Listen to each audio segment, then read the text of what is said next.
कुछ बोल रहे हैं सर? नहीं, मैं कह रहा हूँ सर, मैं इतने दिन से खोज ही रहा था। ये इलाहाबाद विश्वविद्यालय का परिणाम है भर्तियों का, और ये अनरिजर्व कैटेगरी में एसोसिएट प्रोफेसर एनएफएस हो गया। ये मैं इसीलिए मैंने उसको खोज रहा था, मैंने कहा कि नहीं, दिल्ली यूनिवर्सिटी क्योंकि ये जनरल कैटेगरी में भी एनएफएस हो गया। जनरल कैटेगरी नहीं, उनका कहना ये है कि भाई ये बहुत मतलब जिसको कहते हैं ना कि सर्वाधिक जो सबसे ज्यादा एक लाइन में वो फैलाई जाती है, तो एक लाइन में वो ये कह रहे हैं आरक्षित कैटेगरी में जितनी भी सीटें आती हो वो तो आप भरिए ही भरिए, चाहे कैसी भी भर्ती कीजिए, वो ये चाह रहे हैं। नहीं, लेकिन कैसे ही क्राइटेरिया तो फॉलो करना ही पड़ेगा। वैसे ही इतने क्राइटेरिया रिलैक्स किए गए। जैसे कुछ ही दिन पहले, मुश्किल से 1.5 महीना पहले हो रहा है, हमारे डिपार्टमेंट में पॉलिटिकल साइंस में एसोसिएट प्रोफेसर में एनएफएस हुआ गया, जनरल कैटेगरी में एनएफएस हुआ, क्योंकि है क्या नहीं, सारी कैटेगरी में एनएफएस हुआ। विजय जी ने यूपी को बहुत नजदीक से देखा हुआ है, तो एक बयान सर ओपी राजभर जी का सुनाना चाह रहा था मैं। उन्होंने कहा, अखिलेश जी के इस बयान के बाद उन्होंने कहा कि ये पहले अखिलेश जी बताएं कि जब आप मुख्यमंत्री थे तो भर्ती कैसे करते थे, आपके जमाने में आपके सीएम होते हुए भर्ती कैसे होती थी, क्या उसकी पर्ची निकलती थी, आदेश कहां से जाता था, किसको जाता था कि इसकी भर्ती करनी है। सुनिए। जब समाजवादी पार्टी की सरकार थी, खुद अखिलेश यादव जी मुख्यमंत्री 5 साल थे, तो शिवपाल जी के यहाँ से सूची बन के जाती थी भर्ती की, कि ये सूची चाहे पुलिस की भर्ती तो डीजीपी को जाती थी, विभिन्न विभागों की भर्ती तो उस विभाग के आला अफसरों को जाती थी कि इनको करना है।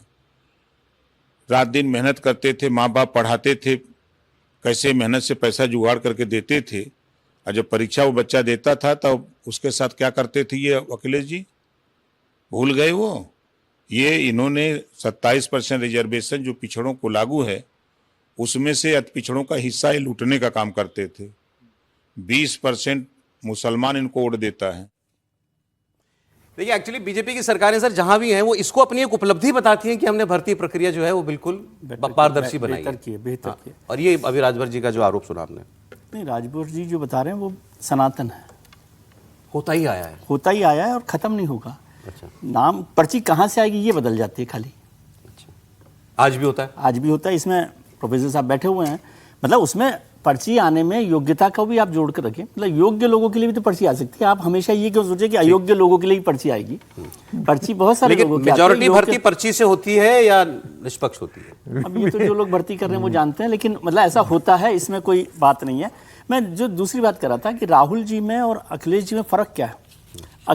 राहुल जी जो बात कर रहे हैं वो हजम नहीं होती किसी को, जैसे आपने चर्चा की। आप सिर्फ मेरी क्यों बात करें, आपकी हजम हो गई क्या? नहीं, हम सब लोगों ने बात की थी हॉर्मूज को और आरक्षण को लेकर और संविधान को। नहीं, मुझे कैसे फंसाया, कहा कि पर्ची पहले भी होती थी अब भी होती है प्रोफेसर साहब। लेकिन अखिलेश जी जो कर रहे हैं ना, सीरियस नोट पे मैं बोल रहा हूँ कि अखिलेश जी जो बात कर रहे हैं ये पॉलिटिकल नैरेटिव बनाने में आसान होता है। इसमें ट्रैक्शन है, इसमें ट्रैक्शन है। इसलिए इस बात को आप खारिज मत कीजिए कि वो जिस तरह से बात को रख रहे हैं वो एक पॉलिटिकल ट्रैक्शन की तरफ ले जा रहे हैं, कन्विंसिंग तरीके से कर रहे हैं। राहुल जी जो बात कर रहे हैं वो कन्विंसिंग नहीं है, तो उसका कोई फर्क नहीं पड़ रहा। तो इसलिए इसको खंडन करना या इस पर साफ स्थिति रखना वो ज्यादा बेहतर होगा। एक फर्क तो यही है कि राहुल जी की बातों पर पॉलिटिकल कमेंट आए। हाँ, किसी ने गद्दार उन्होंने कहा तो किसी ने उनको गद्दार कह दिया। इनकी बात का पॉइंट बाय पॉइंट रिबटल दिया जाता है। हाँ, इस पर भी दिया गया कि भाई भर्ती ऐसे होती है, हमारे यहाँ भर्ती का ये प्रक्रिया टेक्निकली जो आप कह रहे थे ना वो जवाब दिया बीजेपी ने। टू दी पॉइंट बात करेंगे तो आपका जवाब टू दी पॉइंट देना ही पड़ेगा, हवा में नहीं उड़ा सकते। हवा में बात होगी तो हवा में जवाब मिल जाएगा। सौरभ, बस एक लाइन, मुझे लगता है ये भारतीय जनता पार्टी ट्रैप में फंस रही है ऐसे करके। अच्छा, मैं इसलिए ऐसा कह रहा हूं कि अखिलेश यादव रोज ऐसे ऐसे प्रश्न करेंगे नैरेटिव सेट करने के लिए और सरकार जवाब देने।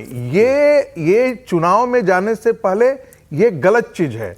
नैरेटिव नहीं दे तो वो अनआंसर्ड जाएगा आरोप। नहीं, आंसर नैरेटिव आप सेट कीजिए, पहले ही आप ला करके देखिए कि हमने इतनी भर्तियां की है, इतनी ये है, इस कैटेगरी से इतना, सर ठीक है सर, इस कैटेगरी